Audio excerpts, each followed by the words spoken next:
Now to a television exclusive. For the first time, we're hearing from the new leader of a Sacramento civil rights organization. 1 week ago, the Greater Sacramento Urban League abruptly parted ways with CEO Dwayne Crenshaw. He'd served in the position for 3 years and was frequently a guest here on KCRA3. You see him here in a recent interview. His last day was Friday.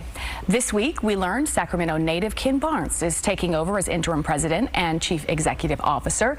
Over the past 3 decades, Ken has served as the leader in the business, philanthropic, and political communities throughout the state of California. And he joins us this morning. Ken, good morning and welcome. Thanks for being here. Thanks for having me on. Of course. Good to be home. Of course, yes.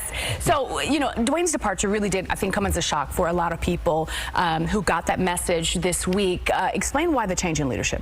You know, employees separate from companies for a wide variety of reasons. For me, as an interim CEO, I'm the guy who comes in after whatever decisions are made, and so I wasn't party to any of their discussions, and obviously hope he does well and wish him the best, but yeah, I wasn't part of any of those things, so I'm here to keep everything focused forward. And let's talk about that focus. Yeah. What are some of the things that you plan on doing in this interim role? Sure. So one of the things that I do, my expertise is operational excellence, and so we're going to get the organization nice, tightened, and tuned up so we can keep doing all of the great civil rights work that we do. I'll be here 5 to 6 months, prepare the way for the next permanent CEO, as well as help the board and the organization and the community kind of form what that permanent CEO looks like. So 5 to 6 months. So are you saying you don't want the full-time CEO? I'm not a candidate for the permanent, okay. and that's on purpose so that I can. There's no question about my work or what I'm doing.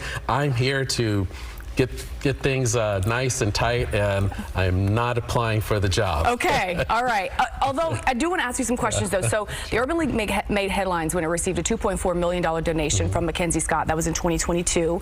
Then a year later, plans were announced for what was called the Hub in the Heights. It was supposed to be that housing and retail office space right next to the Urban League headquarters. Where does that project stand right now? Yeah, so the ground has shifted a little bit under us in the past year. Yeah. Obviously, there's some changes in both federal funding and the funding available to some of our partners and how we do it. So we're kind of evaluating what does the project look like, both Hub in the Heights and then across the street, the Grand Gathering.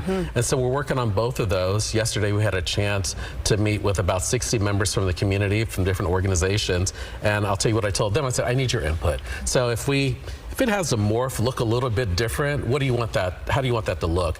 And that's what we're evaluating. This is day 4, so day 4 for you, yeah. Day 4 for me, but so far so good. But yeah, we're just going to evaluate, like, how should it look?